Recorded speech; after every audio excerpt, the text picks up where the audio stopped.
Muito bem.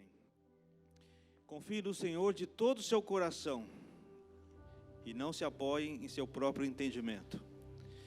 Reconheça o Senhor em todos os seus caminhos e Ele endireitará as suas veredas. Amém? Amém, irmãos? Eu gosto demais desse texto, que é o texto base para nosso ano, o ano da rendição. Mas tem um texto aqui na Bíblia, a Mensagem, que também é muito bonito, e diz assim: confie no Eterno do fundo do seu coração, e não tente resolver tudo sozinho. Ouça a voz do Eterno em tudo que fizer, aonde for, e Ele manterá você no melhor caminho. Amém, irmãos? Então, nós temos aí a receita, nós temos aí a palavra de Deus que nos diz como nós devemos viver uma vida de rendição ao Senhor. E quando a gente vive uma vida de rendição, quando a gente entrega o nosso caminho a Deus, quando nós entendemos que Deus está querendo falar conosco, abençoar na nossa vida, Ele vai endireitar os nossos caminhos. Muitas vezes nós temos caminhos tortos, muitas vezes a nossa vida é uma vida torta, mas Deus quer que você se renda para que Ele endireite o caminho e você tenha o melhor caminho para andar. Amém? Amém, meus irmãos? Muito bem, então, nós estamos falando sobre rendição. Essa conferência profética do próximo final de semana vai falar sobre rendição também. Precisamos nos render ao Senhor. E eu queria que você desse uma olhadinha aí do seu lado. Dá uma olhadinha para o teu lado. Dá uma olhadinha para trás. Certamente você está vendo que tem alguém faltando. Amém? Alguém faltou hoje. Eu sei que alguns estão viajando, mas sei que alguns estão dormindo. Eu gostaria que você me ajudasse numa coisa. Amém? Quem pode me ajudar numa coisa? Se você vai olhar aí, você vai ver quem está faltando.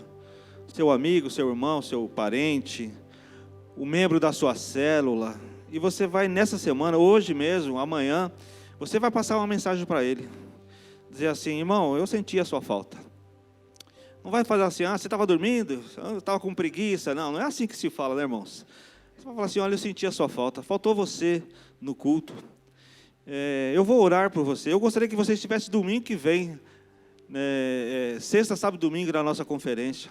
Então, não é um tipo de cobrança, irmãos. Eu já tenho aqui alguns irmãos que eu sei que eu vou entrar em contato, eu vou falar, porque eu estou sentindo a ausência, a falta. Isso nos deixa tristes, né, irmãos? É verdade, nós sentimos uma tristeza quando aqueles irmãos, que são nossos irmãos chegados, nossos irmãos queridos, eles se afastam, não vêm, ficam alguns domingos sem aparecer na igreja. Então, eu já tenho algumas pessoas aqui na minha mente que eu vou entrar em contato e falar: irmão, eu senti a tua falta.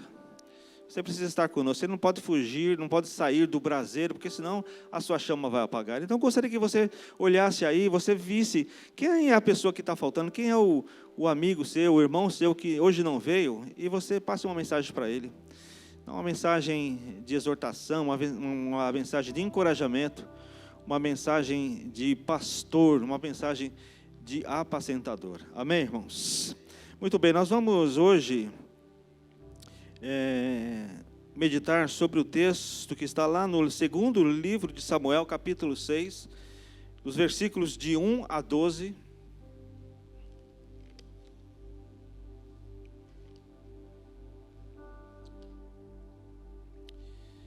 Então os irmãos podem acompanhar aí na sua Bíblia, no telão. Eu vou estar lendo aqui na nossa Bíblia, versão na NVI, conforme está aí também no telão. E com reverência no nosso coração nós vamos ouvir esse texto, que diz assim: de novo Davi reuniu os melhores guerreiros de Israel, 30.000 ao todo. Ele e todos os que o acompanhavam partiram para Baalá, em Judá, para buscar a arca de Deus, a arca sobre a qual é invocado o nome do Senhor dos Exércitos, que tem o seu trono entre os querubins acima dela. Puseram a arca de Deus num carroção novo e a levaram da casa de Abinadab na colina. Uzá e Aiô, filhos de Abinadab, conduziram o carroção com a arca de Deus. Aiô andava na frente dela. Davi e todos os israelitas iam cantando e dançando perante o Senhor, ao som de todo tipo de instrumentos, de pinho, harpas, liras, tamborins, chocalhos e símbolos. Quando chegaram à eira de Nacon, Uzá esticou o braço e segurou a arca de Deus, porque os bois haviam tropeçado. A ira do Senhor acendeu-se contra Uzá por seu ato de irreverência. Por isso Deus o feriu e ele morreu ali mesmo, ao lado da arca de Deus. Davi ficou contrariado, porque o Senhor, em sua ira, havia fulminado Uzá. Até hoje aquele lugar é chamado Pérez Uzá. Naquele dia, Davi teve medo do Senhor e se perguntou: como vou conseguir levar a arca do Senhor? Por isso ele desistiu de levar a arca do Senhor para a cidade de Davi. Em vez disso, levou-a para a casa de Obed-edom, de Gate. A arca do Senhor ficou na casa dele por 3 meses, e o Senhor o abençoou e a toda a sua família. E disseram ao rei Davi: o Senhor tem abençoado a família de Obed-edom e tudo o que ele possui, por causa da arca de Deus. Então Davi, com grande festa, foi à casa de Obed-edom e ordenou que levassem a arca de Deus para a cidade de Davi. Amém? Vamos orar. Eu gostaria que você fechasse os seus olhos. Senhor, nós, mais uma vez, sim, Deus, queremos te agradecer pelo privilégio. O privilégio, Deus, que o Senhor tem nos dado de estarmos na tua casa nesta manhã. Ó Deus, já entoamos louvores a ti, já estamos numa esfera de adoração. Mas falta alguma coisa para nós ainda, Senhor, neste dia. Falta a tua palavra, falta o alimento, Deus, que vem dos céus. E nós te pedimos, ó Pai, em nome de Jesus, que nesta hora, ó Pai, o nosso ser, a nossa alma, Senhor, o nosso espírito possa ser alimentado pela tua palavra. A tua palavra que vem do trono da graça. A palavra, Deus, que vem nos fortalecer. A palavra, Senhor, que nos vem dar ânimo, dar forças. A tua palavra, Deus, que nos vem, ó Deus, como um combustível para a nossa vida cristã. Deus amado, nós te pedimos nesta manhã, Senhor, que o Senhor contemple, Senhor, a nossa vida. Que o Senhor, ó Deus, possa encher o nosso coração, possa encher, ó Deus, todo o nosso ser, ó Deus, com a tua palavra. Que ela venha fazer, ó Deus, as mudanças, as alterações, a transformação necessária que precisamos, ó Pai.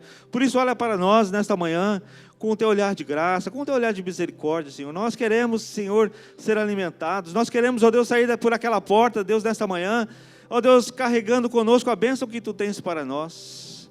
A bênção da transformação. Deus, a bênção da renovação. A bênção, ó Pai, de estarmos mais unidos, mais conectados com o Senhor. Tira de nós toda a vaidade, tira de nós, ó Deus, todo o orgulho. Tira de nós, ó Pai, toda a incredulidade que muitas vezes nós temos. E essa incredulidade, ó Pai, não nos deixa, Deus, avançar, não nos deixa, Deus, prosseguir. Não nos deixa, Pai, que a gente venha se desvencilhar de tudo aquilo, Senhor, que, Deus, o Senhor não se agrada. Pai, nós queremos te pedir que haja um milagre na nossa vida nessa manhã. Um milagre no nosso coração de aceitarmos a tua palavra. Mas não só de aceitarmos, mas de colocarmos em prática na nossa vida. Assim, Deus, nessa hora nós oramos e te agradecemos, em o nome de Jesus. Amém. Eu acredito que a maioria de vocês já conhece essa história, né? A história dessa arca. Quem não leu a Bíblia, não lê a Bíblia, quem ainda não é aluno da escola bíblica, eu acho que ainda não conhece bem. Provavelmente não deve conhecer a história. Então eu peço licença para a maioria, que eu acho que a maioria conhece, para poder explicar um pouco dessa história, para contar um pouco dessa história para a minoria que não sabe. E depois nós iremos, no final, fazer uma aplicação para a nossa vida. Amém? Amém, irmãos?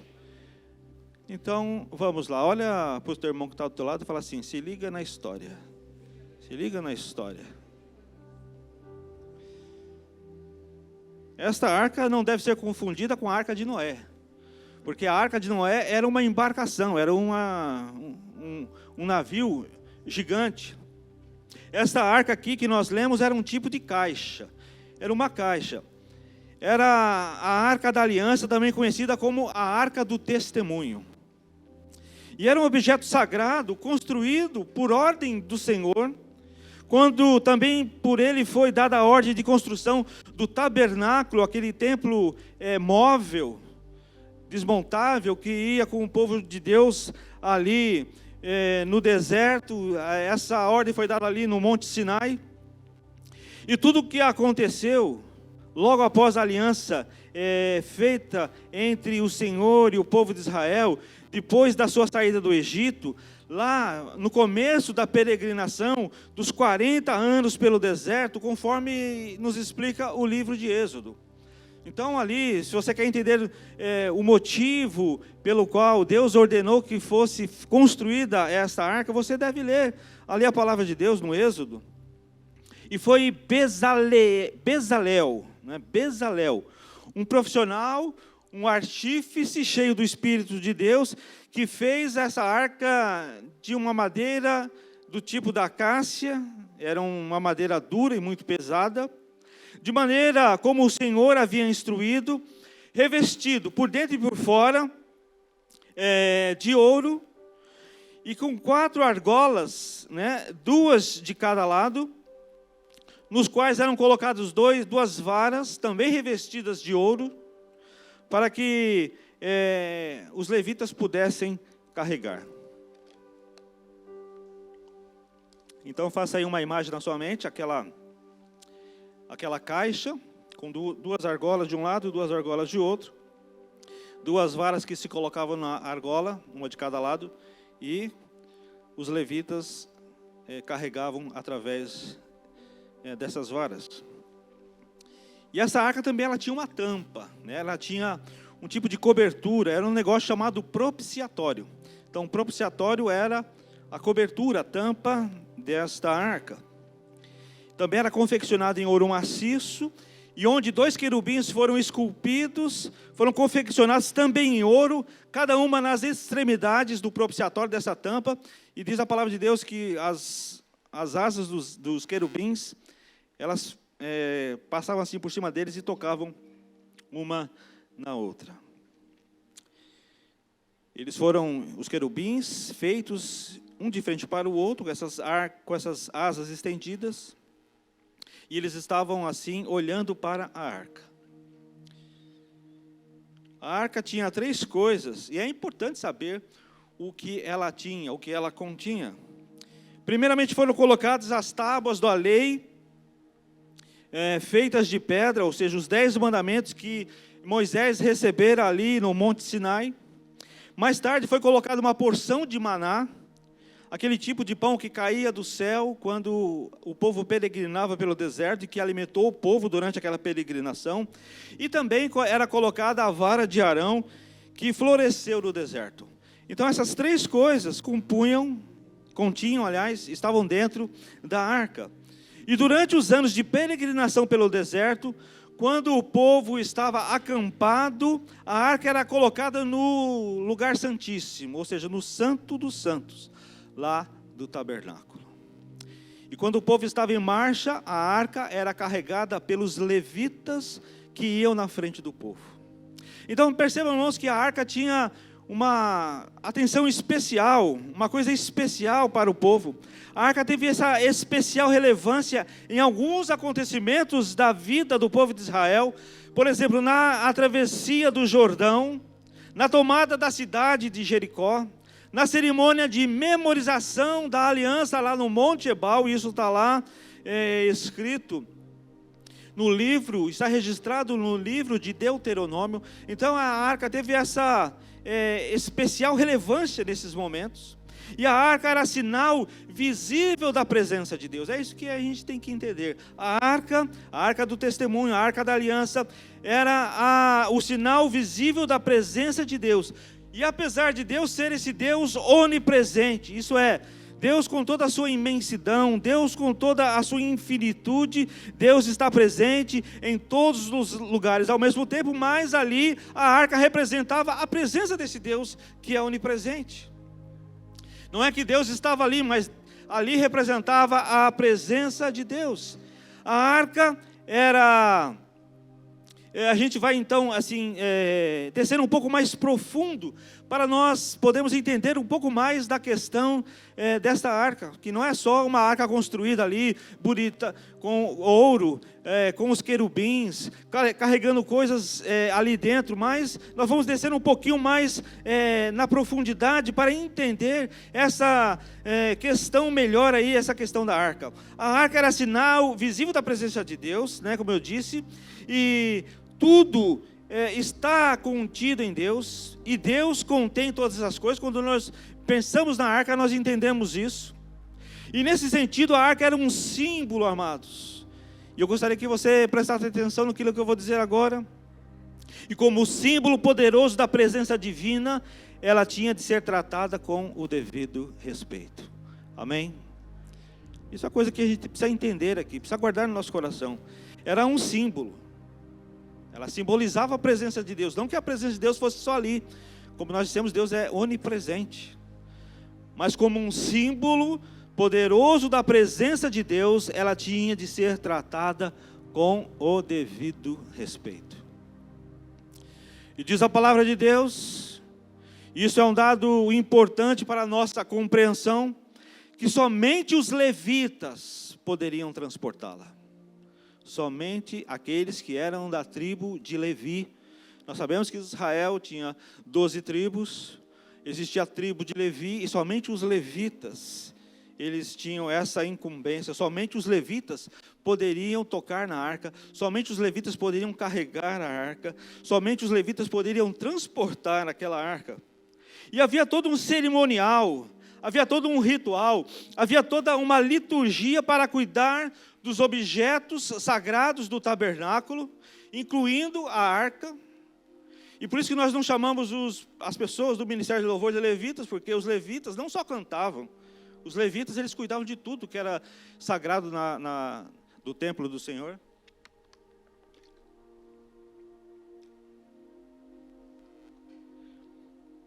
Somente os levitas poderiam transportá-la.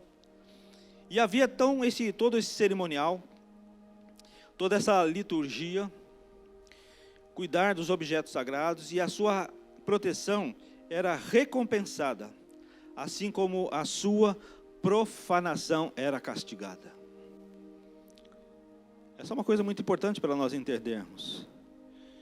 Bem, a parte da história que se segue, para você entender, o povo de Israel já estava assentado lá na terra prometida, em Canaã. Não estava mais na peregrinação pelo deserto. O Senhor já havia estabelecido Israel em sua terra. E sabemos que os israelitas tiveram diversas guerras com seus inimigos. A palavra de Deus diz isso. E tiveram diversas guerras. E conta-nos a palavra de Deus que séculos mais tarde a nação de Israel, ela entrou em guerra. Ela entrou em guerra, ela entrou em batalha contra os filisteus. Os filisteus sempre foram uma pedra do sapato dos israelenses, dos israelitas. E diz a palavra de Deus que certa vez eles entraram em conflito novamente contra os filisteus. E na primeira batalha que eles travaram, os filisteus mataram 4.000 israelitas. Assim, de primeira, mataram 4.000. Aí, irmãos, alguém teve uma, entre aspas, brilhante ideia. Bem, sempre tem aqueles que têm essas brilhantes ideias, né? Ideias absurdas, na é verdade. Sempre tem aquela pessoa fora sem noção. E lá tinha algumas pessoas também sem noção. E a ideia era essa: pegar a arca, que naquele momento da história estava na cidade de Siló, e levá-la para o território de combate. Pegaram a arca que estava ali em Siló e levá-la lá no arraial, lá no meio da batalha, no campo de batalha, no território de combate. E quando a arca chegou no arraial de Israel, o campo todo, né, de combate ficou em festa. Foi uma festa só. Eles ficaram tão extasiados, eles ficaram tão entusiasmados, tão eufóricos, pensando na possibilidade da vitória, pelo fato de que a arca estava junto a eles, no campo de combate, que eles começaram a romper em grandes brados de euforia. Ora, eles tinham morrido 4.000 pessoas, aí falaram assim, não, vamos pegar a arca, vamos trazer aqui para o meio, porque se a gente trouxer a arca, nós vamos ganhar a guerra. E quando a arca chegou, eles começaram, que nem ontem os corintianos soltando fogos, né? Parece que ganharam o campeonato, mas começaram a gritar, começaram ali a pular, e deve ter sido algo tão poderoso e tão forte, que os gritos ressoaram até onde estavam acampados os filisteus. Imagine que alvoroço que foi. E quando os filisteus souberam do que se tratava, imediatamente eles ficaram atemorizados, eles morreram de medo, pois eles sabiam que Deus, o Deus de Israel, tinha feito com os egípcios. Eles sabiam dessa história, eles ficaram com medo, porque sabiam, olha, o Deus de Israel acabou com os egípcios, acabou com o exército de Faraó, esse povo ali foi ajudado por Deus, então eles foram tomados de grande terror. Mas de repente, não sei como, brotou uma coragem tão enorme no meio dos filisteus, que eles foram para cima dos israelitas e mataram, dessa vez não 4.000, mas dessa vez eles foram e mataram mais 30.000 homens, diz a palavra de Deus. Não foram 4, dessa vez foram 30.000 homens, e diz a palavra de Deus que foi grande a derrota. E além de toda essa estratégia, a arca foi capturada pelos filisteus. Sabem por quê, irmãos? Porque o povo de Israel irreverentemente usou a arca da aliança como se fosse um fetiche, como se ela fosse um objeto de sorte.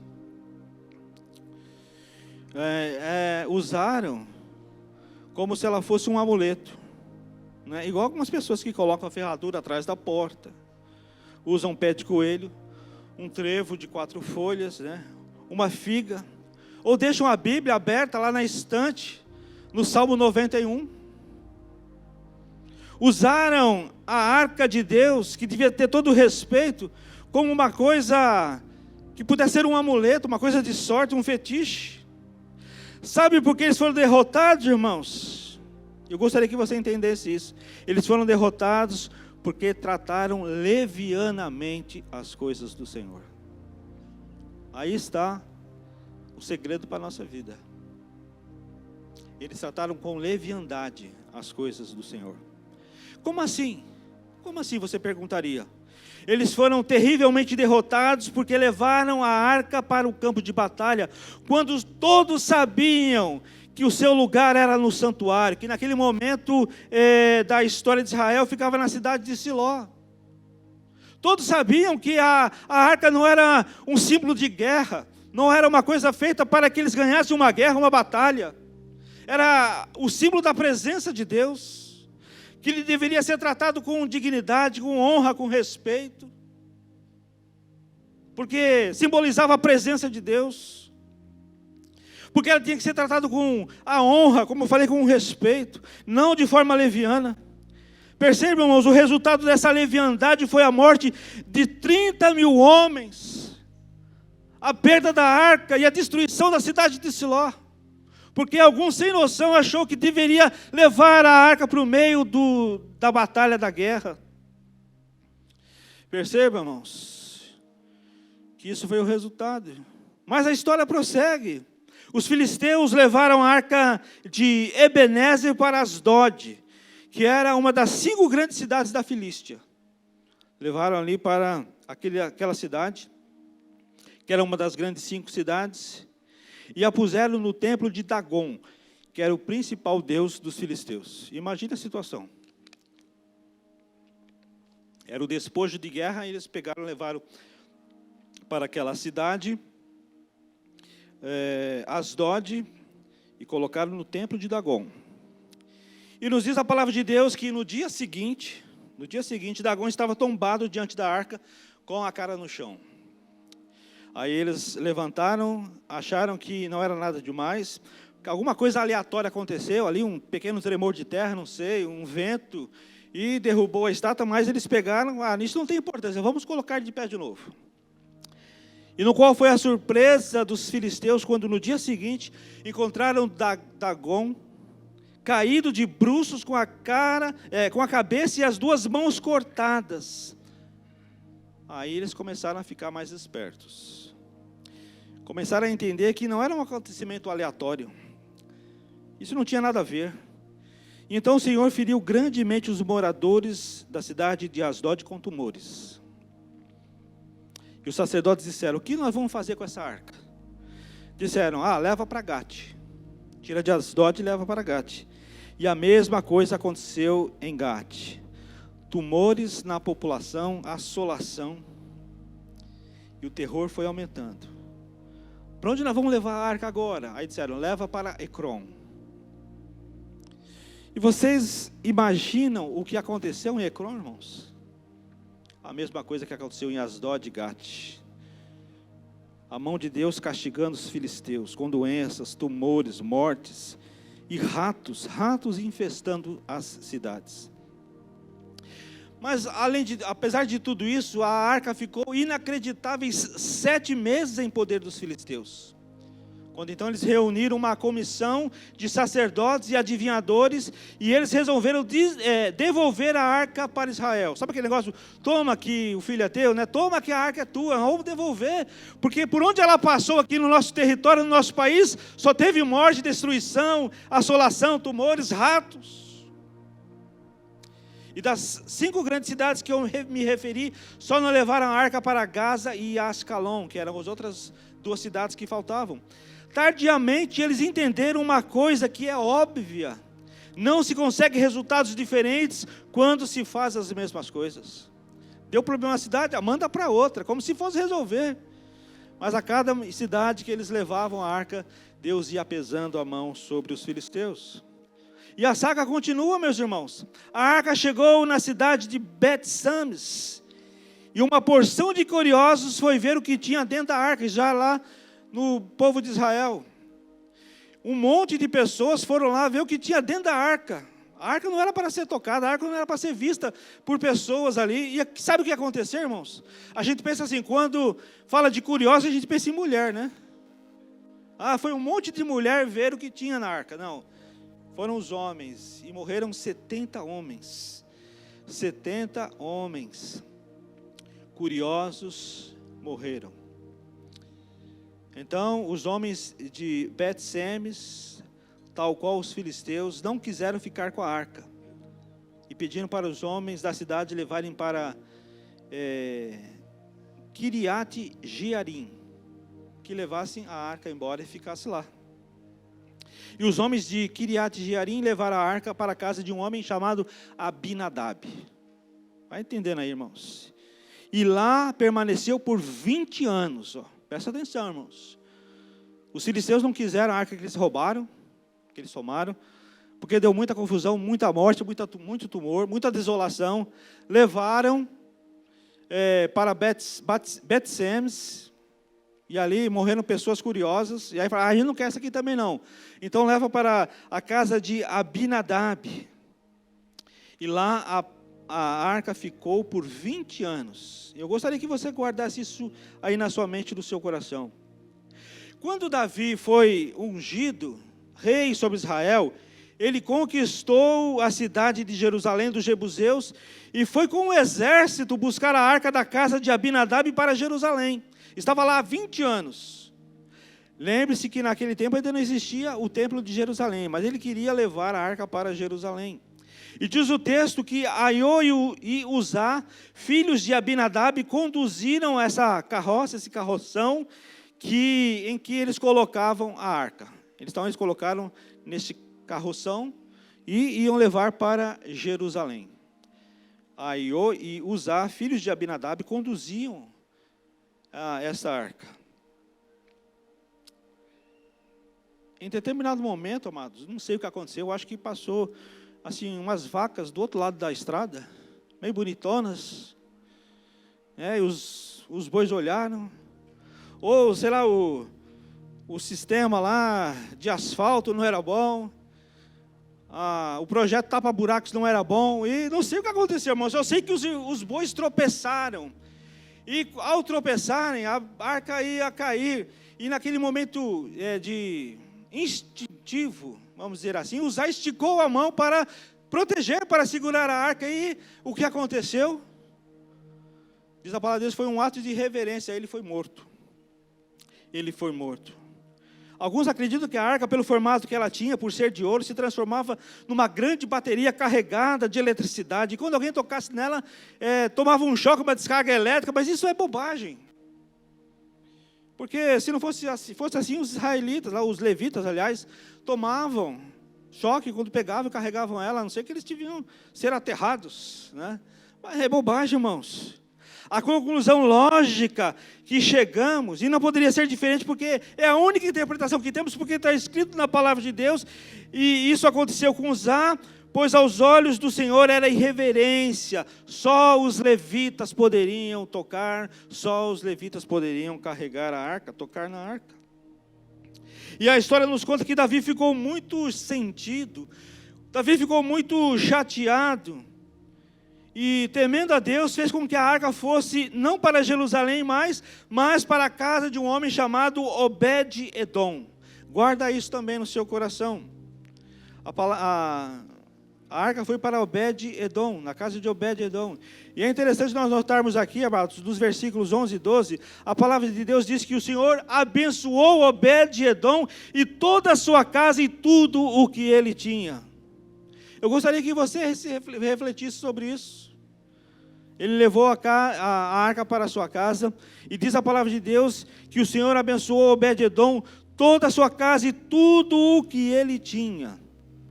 Durante 3 meses, irmãos, 3 meses, a arca ficou na casa daquele homem, e 2 versículos da Bíblia dizem que o Senhor o abençoou grandemente, ao passo que nenhum versículo da palavra de Deus menciona que Deus tinha abençoado Abinadab pelos 20 anos que a arca ficou na casa dele.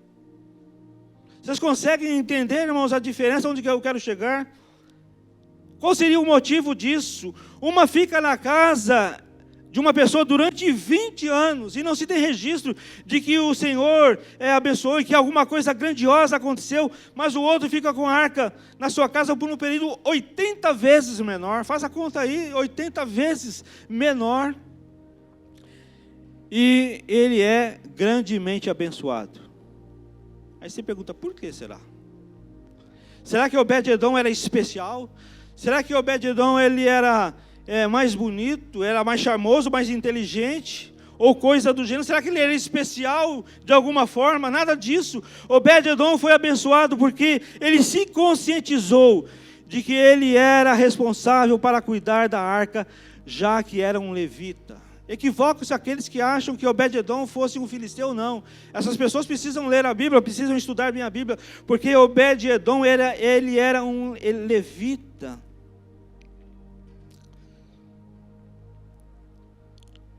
Obed-Edom foi abençoado porque assumiu a responsabilidade e o compromisso de desempenhar o seu ministério.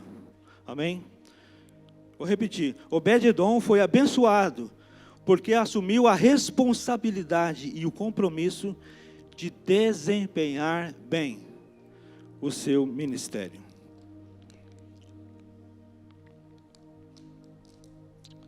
Ele se conscientizou de que pessoas estavam morrendo porque ele não estava fazendo aquilo que ele deveria fazer. Cuidar das coisas sagradas, e isso certamente incluía a arca do Senhor, a arca da aliança. Este homem foi grandemente abençoado no pouco tempo que a arca ficou na sua casa, porque ele assumiu o seu papel no reino de Deus, ele assumiu o seu ministério, o seu trabalho, ele assumiu a responsabilidade da sua obra. E acredito que a decisão da arca ir para a casa dele não foi compulsória, não foi algo imposto a ele. Pelo contrário, eu acredito que a decisão dele foi voluntária. Foi do coração, foi do temor a Deus, foi por causa da sua rendição ao Senhor. Eu acredito que quando ele parou e olhou assim, olha, as pessoas que não deveriam tomar conta que estão tomando, pessoas estão morrendo. Pessoas estão morrendo. Então ele teve essa vontade do seu coração. Eu acredito que quando ele parou, pensou, analisou, meditou sobre o porquê aqueles 34 mil homens morreram em confronto com os filisteus, que a cidade de Siló foi arrasada, que homens morreram em Bet-Semes, que Uzá, filho de Abinadab, morreu ao tentar evitar a queda da arca. Ele deve ter assumido que tudo isso tinha acontecido porque ele não estava fazendo o que era para ser feito. Ele não pensou que o que aconteceu foi porque os outros levitas não desempenharam o seu papel, mas porque ele não desempenhou.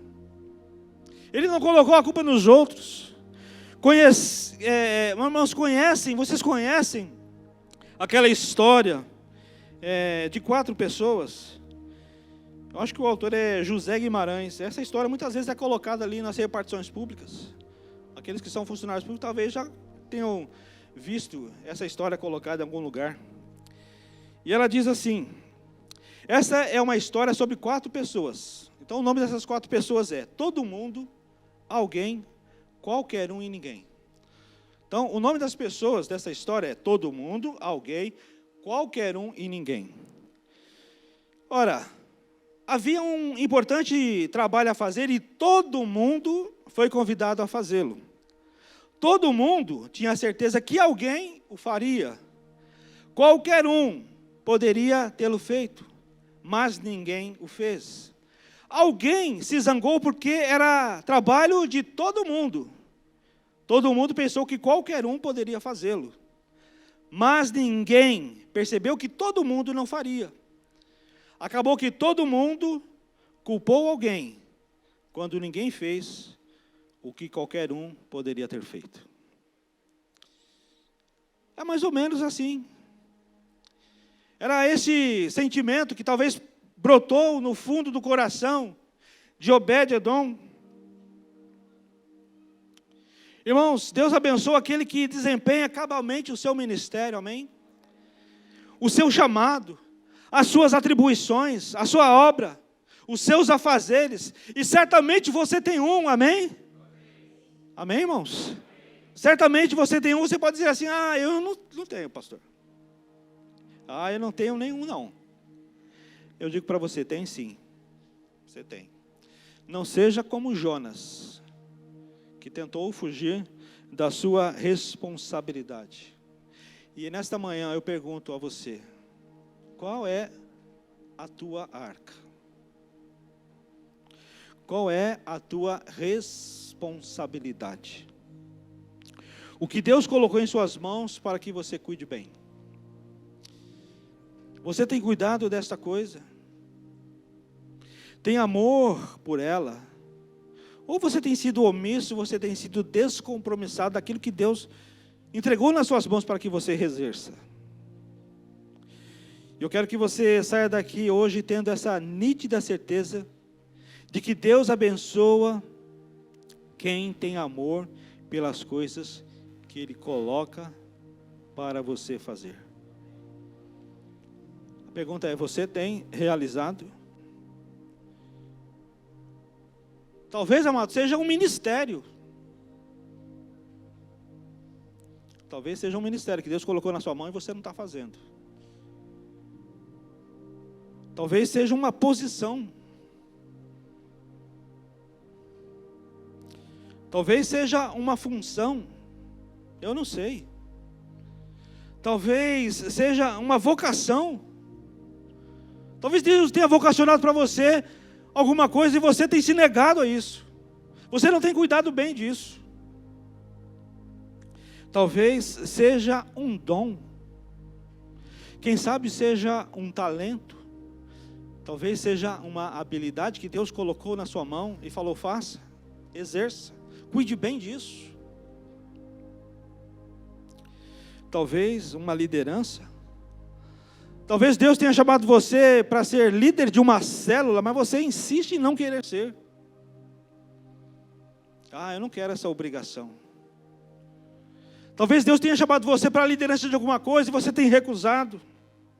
Uma célula, uma liderança da igreja. E como nós dissemos aqui, Deus abençoa aquele que desempenha cabalmente o seu ministério. Mas o que significa ser abençoado? O que é bênção? Veja lá, Gênesis 1, versículos 22, depois do versículo 28. Nós já estamos terminando.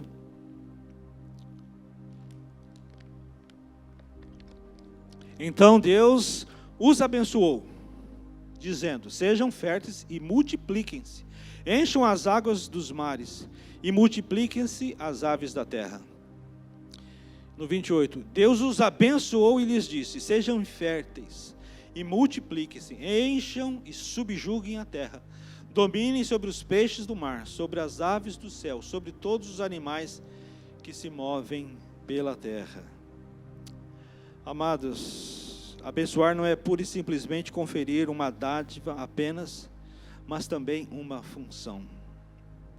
A bênção não é um fim em si mesmo, porém é o Senhor voltando inteiramente o seu rosto de modo favorável para aqueles que estão recebendo a bênção, a fim de que essa pessoa, seja homem ou seja mulher, possa fazer a vontade de Deus. E quando Deus abençoa a sua vida, é para que você obedeça, é para que você faça a vontade dEle. Deus te abençoa para que você possa fazer a vontade dEle, amados. Para que você possa cumprir com os desígnios do Senhor. Para que você possa cumprir aquilo que Ele determinou para a sua vida e para o reino dEle. E quando Deus te abençoa materialmente com um carro, com uma casa, com um emprego, com toda sorte de bênçãos espirituais, com uma família, etc, etc, Ele abençoa para que você faça a vontade dEle, irmãos. Nós somos muitas vezes aqueles que só procuram a bênção, mas não procura saber do Senhor o que Ele quer que nós façamos. Então, amados, a questão hoje aqui é fazer uma análise honesta e sincera das nossas vidas. Eu gostaria que você pensasse nisso. Como essa história da arca tem a ver conosco nos dias de hoje. Não existe mais a arca da aliança. Não existe, perdeu-se. Ninguém sabe ao certo por onde foi parar a arca da aliança. Mas a história dela é importante para nós.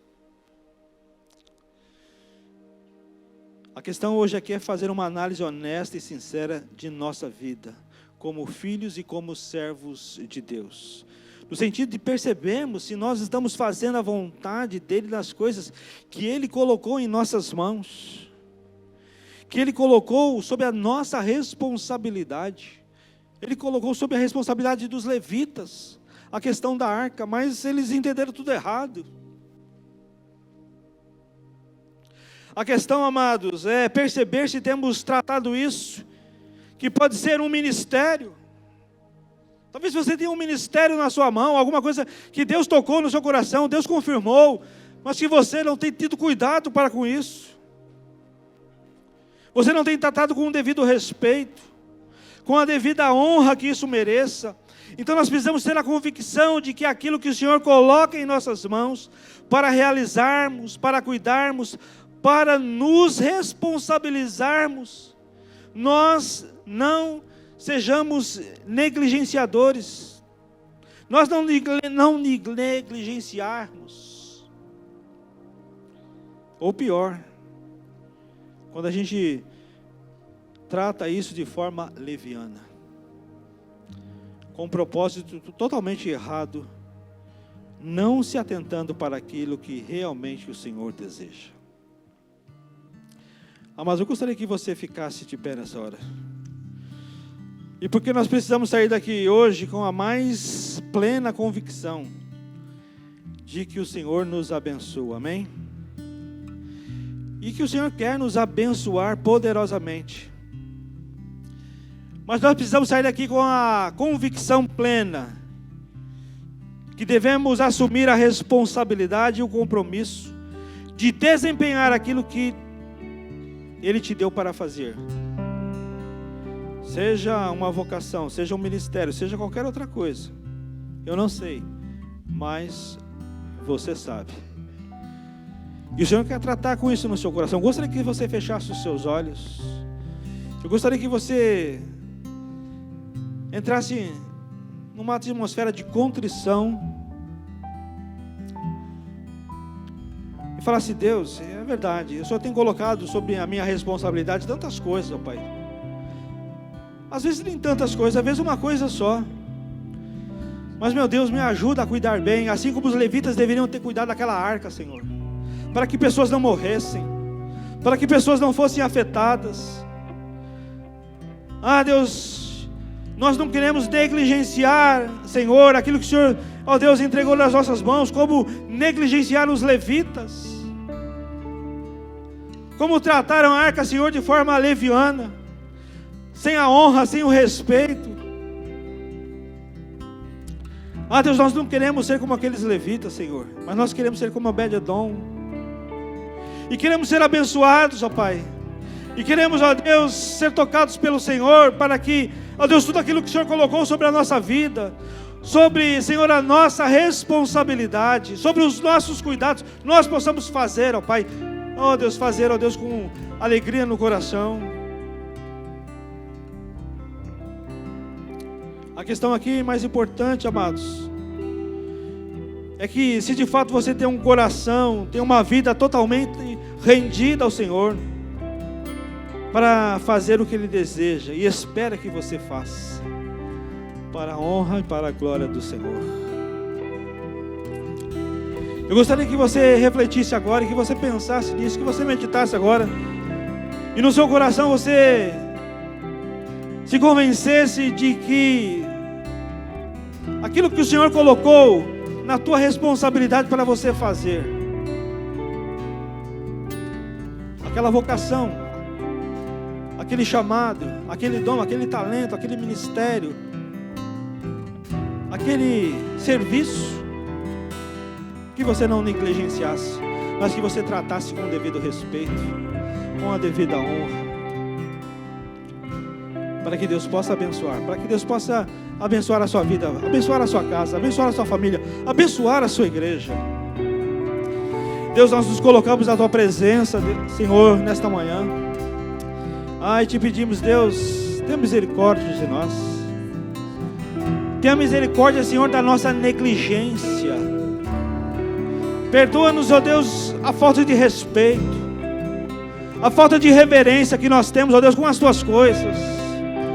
Não é, ó Deus, com as coisas que o pastor, não é com as coisas que a igreja determina, mas é o que o Senhor mesmo determina.